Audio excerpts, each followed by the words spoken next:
Hello friends, आज अपन करने वाले हैं मास्टर ऑफ विलियम का एपिसोड नंबर 95। चलो दोस्तों स्टार्ट करते हैं। जैसा कि पिछले एपिसोड में देखा था कि झाओ चेन और वुल्फिंग लड़ रहे थे, तभी हम देखते हैं कि जियो हाई इसका फायदा उठाता है और वुल्फिंग पे हमला कर देता है। उसको लगता है कि वुल्फिंग कमज़ोर हो गया है। तभी हम देखते हैं कि लिंगर वहाँ जाती है और वो जियो हाई पर हमला कर देती है और उसको मार देती है। और उसके बाद वो झाओ चेन को मारने जाती है और कहती है कि तुम्हारे पास जितने भी ट्रेजर है वो मुझे दे दो। तभी वहाँ स्क्रोपियो डी बन जाता है। अब देखते हैं दोस्तों उसके बाद क्या होता है। और हम देखते हैं कि लिंगर काफ़ी शौक होती है और कहती है क्या झाओ चेन ने स्कॉर्पियो डीमन को अपनी तरफ कर लिया है, ऐसा नहीं सकता है, मुझे भागना होगा। और हम देखते हैं कि लिंगर वहाँ से भागने लगती है। तभी झाओ चेन उसके सामने आ जाता है, कहता है कि भाग जाती हो, मुमकिन ही नहीं है। और झाओ चेन को सही सलामत देख के लिंगर काफ़ी शौक हो जाती है, कहती है क्या तुम्हें घाव नहीं लगा है, तुम्हारे घाव भर गए हैं। और उसके बाद झाओ चेन कहता है कि तुम्हें क्या लगा, मैं घायल था? मैं बिल्कुल घायल नहीं था, मैं वुल्फ किंग के साथ लड़ रहा था और ये दिखाना चाहता था कि मैं घायल हो चुका हूँ तुम दोनों की असलियत देखने के लिए, लेकिन मुझे लगा नहीं था कि तुम अपनी भयानक असलियत दिखाओगी। और ये सुनने के बाद लिंगर कहती है क्या तुम्हें क्या लगता है मैं गलत हूँ? तुम गलत हो, तुमने वुल्फ किंग को हरा दिया और स्कॉर्पियो डेमन को भी अपने काबू में कर लिया, अपनी असलियत कौन छुपा रहा है? और सुनने के बाद झाओ चेन कहता है कि नहीं, मैंने अपनी असलियत बिल्कुल नहीं छुपाई है, लेकिन तुम जैसे धोखेबाज इसको देख नहीं सकते। और इसे सुनने के बाद लिंगर कहती है झाओ चेन प्लीज़ मुझे माफ़ कर दो, मैं आपकी तासीब बनने के लिए तैयार हूँ, प्लीज़ मेरी जान बच दो। और सुनने के बाद झाओ चेन कहता है कि ओ मैं तुम्हें जाने देना चाहता था, लेकिन तुम्हारी भयानक सोच को देख के लगता नहीं है कि तुम्हें जाने देना पड़ेगा। तुमने अपने साथियों को भी मार डाला और मेरे खजाने को भी लूटने की कोशिश की, मैं तुम्हें जिंदा जाने नहीं दे सकता। मुझे विश्वास है अगर तुम मेरी नौकरानी बन गई तो आज नहीं तो कल तुम मुझे मार दोगी, इसीलिए आज तुमको मरना होगा, नरक में जाओ। और करके झाओ चेन उस पर हमला कर देता है। लेकिन हम देखते हैं कि लिंगर उसका सामना करती है और उसको रोकती है, कहती है कि झाओ चेन मैं जानती हूँ कि तुम काफ़ी स्ट्रॉन्ग हो, लेकिन मैं स्वर्ग स्तर के पीक पे हूँ, अगर हम दोनों लड़ते हैं तो यकीनन मैं तुम्हें अच्छी टक्कर दूंगी। तभी हम देखते हैं कि स्कॉर्पियो डीमन पीछे से हमला कर देता है, कहता है कि ओ अगर मैं बीच में आ जाऊँ तो क्या कर लोगी? और देखने के बाद लिंगर काफ़ी हो जाती है और हम देखते हैं कि स्कॉर्पियो डीमन उस पर हमला कर देता है और लिंगर वहीं मर के गिर जाती है। और उसके बाद झाओ चेन कहता है कि स्कॉर्पियो डीमन तुम्हारा धन्यवाद, अगर तुम नहीं आते सही वक्त पे तो मुझे काफ़ी मुश्किल होता उसको हराने के लिए। और सुनने के बाद स्कॉर्पियो डीमन कहता है कि मास्टर आप मजाक कर रहे हैं ना, मैं सच लगा सकता हूँ कि आप एक ही बार में उसका काम तमाम कर देते। और उसके बाद झाओ चेन कहता है कि ठीक है, यहाँ हमें काफ़ी समय हो चुका है, हमें अब टावर की तरफ चलना चाहिए। और हम देखते हैं कि झाओ चेन और स्कॉर्पियो डीमन टावर की तरफ निकल जाते हैं और कुछ ही समय बाद स्कॉर्पियो डीमन और झाओ चेन टावर पर पहुँच जाते हैं। और उसके बाद झाओ चेन कहता है कि ओ अब हम पहुँच गए हैं। और उसके बाद स्कॉर्पियो डीमन कहता है कि मास्टर कि आप सचमुच टावर के अंदर जाना चाहते हैं? अगर आप एक बार टावर में प्रवेश करते हैं तो आपकी आध्यात्मिक शक्ति सील हो जाएगी, क्या आप सचमुच टावर के अंदर जाना चाहते हैं? उसके बाद झाओ चेन कहता है हाँ मुझे जाना है और किसी को ढूंढना है। और उसके बाद झाओ चेन कहता है कि स्कॉर्पियो डीमन अब तुम आज़ाद हो और तुम पूरी दुनिया में घूम सकते हो। और सुनने के बाद स्कॉर्पियो डीमन कहता है कि मास्टर मैंने आपको अपना गुरु मान लिया है। और सुनने के बाद झाओ चेन कहता है कि इमोशनल मत बनो, ये एक मेडिसिन पिल है, इसको लेने के बाद तुम्हारा स्तर बढ़ जाएगा और तुम काफ़ी स्ट्रॉन्ग बन जाओगे, अब जाओ तुम। और ये कह के झाओ चेन वहाँ से भाग जाता है। और ये देखने के बाद स्कॉर्पियो डीमन उस बोतल को देखता है और कहता है कि मास्टर मैं आपका इंतज़ार करूँगा, आप वापस आइए, मैं यहीं मिलूँगा। और सुनने के बाद झाओ चेन सोचता है कि सचमुच ये स्कॉर्पियो डीमन तो बहुत अच्छा है, उन लोगों की मैंने जान बचाई है और उन लोगों ने मुझे मारने की कोशिश की, लेकिन इसने मेरी मदद की है।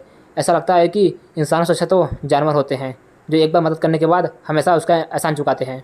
और उसका हम देखते हैं कि झाओ चेन टावर के अंदर आ गया है और वहाँ आसपास देखता है, कहता है कि ये टावर इसके चित्र काफ़ी अलग है, लगता है कि क्लाउड ड्रीमलैंड के अंदर ये स्तंभ और ये चित्र कुछ बता रहे हैं मुझे, और यहाँ काफ़ी समृद्ध और काफ़ी खुशियाँ भी होंगी, लेकिन अब इस जगह की ऐसी हालत क्यों है? और जब मैं यहाँ प्रवेश किया तो मेरी आध्यात्मिक शक्ति क्यों सील हो गई? ऐसा लगता है कि इस जगह कोई चीज़ तो है जो मेरी आध्यात्मिक शक्ति को सील कर रहा है, लेकिन कोई बात नहीं, मैं नाइल तरल में काफ़ी समय तक भीगा था और नहाया था, मेरी बॉडी काफ़ी स्ट्रॉन्ग बन चुकी है और वही मेरे लिए हथियार है। तभी झाओ चेन सुनता है हेल्प हेल्प, और सुनने के बाद झाओ चेन कहता है क्या यहाँ कोई है, कोई आ रहा है? तभी हम देखते हैं कि झाओ चेन छुप जाता है, कहता है कि मुझे नहीं पता कौन आ रहा है, इसीलिए छुपना सही होगा। तभी हम देखते हैं कि वहाँ एक लड़की चिल्लाती हुई आ रही है, मदद करो मदद करो।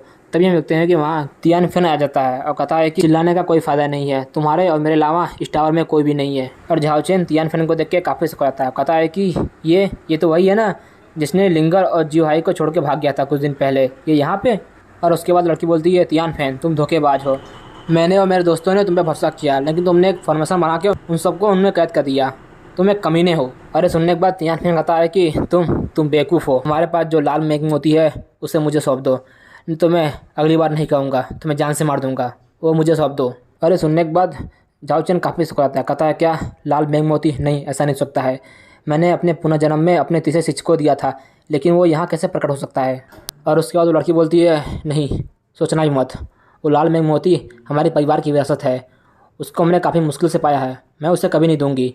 और सुनने के बाद तियानफेन कहता है ठीक है तुम मरो। और हम देखते हैं कि तियानफेन उस पर हमला कर देता है और देखने के बाद वो काफ़ी डर जाती है और अपने आंखें बंद कर लेती है और कहती है भाई मुझे माफ़ कर दो, मैं बेकार हूँ।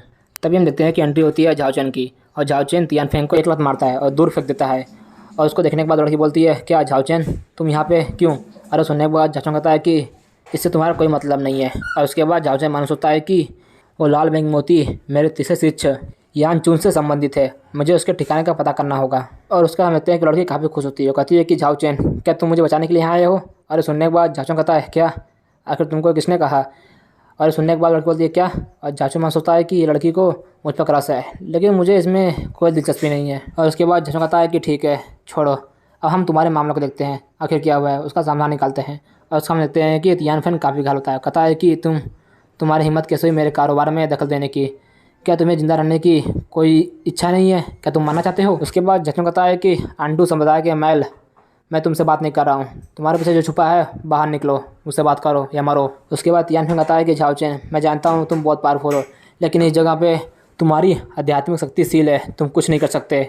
मेरा संप्रदाय तुमसे बड़ा है, तुम्हें मुझे मारने की इजाज़त किसने दी है? अगर तुम यहाँ से चुपचाप चले गए तो मैं भूल जाऊँगा तुम यहाँ आए हो। और उसके बाद झाओ चेन कहता है कि नहीं नहीं नहीं नहीं नहीं, इस टावर में कोई भी अपनी आध्यात्मिक ऊर्जा का उपयोग नहीं कर सकता है, मैं तुम्हें अपने एक चाल से ही मार दूंगा।